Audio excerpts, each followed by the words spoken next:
Bonjour et bienvenue dans une nouvelle vidéo où nous allons parler de la zone contiguë. Avant de commencer, n'oubliez pas de me soutenir en vous abonnant et en likant ma vidéo si vous aimez mon travail.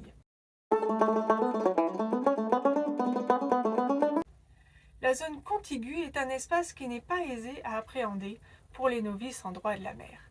S'étendant à partir de la délimitation externe de la mer territoriale, c'est-à-dire 12 000 nautiques des lignes de base, jusqu'à maximum 24 000 nautiques, elle se superpose à la zone économique exclusive ZEE.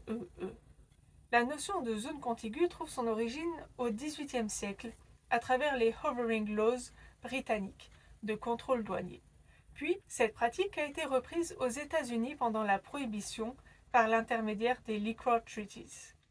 La zone contiguë a d'abord acquis un caractère coutumier avant d'être formellement intégrée dans les traités internationaux lors de la première Convention des Nations Unies sur le droit de la mer en 1958, qui a notamment résulté en l'adoption de la Convention sur la mer territoriale et la zone contiguë, qui est entrée en vigueur le 10 septembre 1964.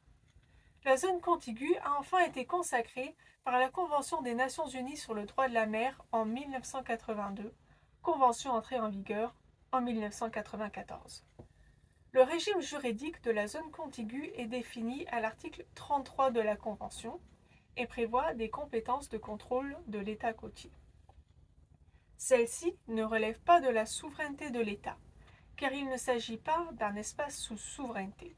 Cependant, la zone contiguë est une zone de transition dans le prolongement de la mer territoriale, dans laquelle l'État côtier peut exercer des compétences souveraines visant à prévenir ou réprimer des infractions aux lois et règlements douaniers, fiscaux, sanitaires, d'immigration ou relatifs à l'archéologie sous-marine commise sur son territoire ou dans sa mer territoriale.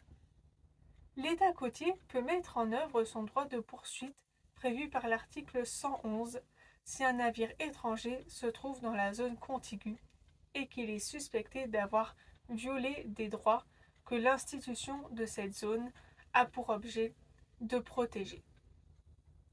Le droit de poursuite ne peut être exercé que par des navires ou aéronefs de guerre ou étatiques et doit commencer lorsque le navire étranger se trouve dans les eaux intérieures, dans les eaux archipélagiques, dans la mer territoriale ou dans la zone contiguë de l'État poursuivant, et ne peut être continué au-delà des limites de la mer territoriale ou de la zone contiguë qu'à la condition de ne pas avoir été interrompu.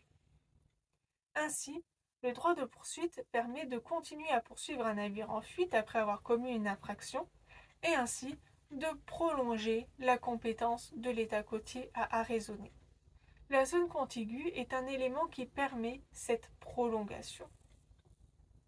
À noter qu'en droit français, les règles relatives à la zone contiguë sont retranscrites à l'article 10 de l'ordonnance numéro 2016-1687.